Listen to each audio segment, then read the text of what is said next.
आणि माननीय मुख्यमंत्री महोदयांना एक या निमित्ताने विनंती करतो की आपलं ऐतिहासिक वानखेडे स्टेडियम आहेच, अतिशय सुंदर स्टेडियम आहे, पण आशिषजी या ठिकाणी आहेत. आशिषजी, आता मुंबईला वानखेडेपेक्षा मोठ्या स्टेडियमची देखील आवश्यकता आहे.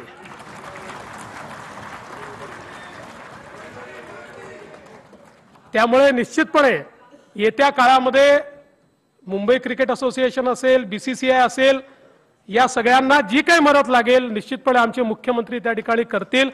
एक वानखेडेची सर कुठल्या स्टेडियमला येऊ शकत नाही कारण ते ऐतिहासिक आहे, पण तरी देखील एक मुंबईला आधुनिक 1,00,000 लोक मावतील अशा प्रकारचं स्टेडियम हे मुंबईमध्ये येत्या काळात आपण सर्वांनी मिळून करावं एवढीच आपल्या सगळ्यांना विनंती करतो.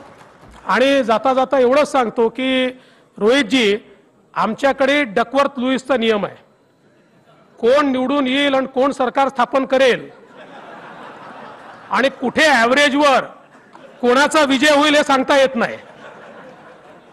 पण हे जरी असलं तरी देखील आज आम्ही सगळे एकत्रित आहोत.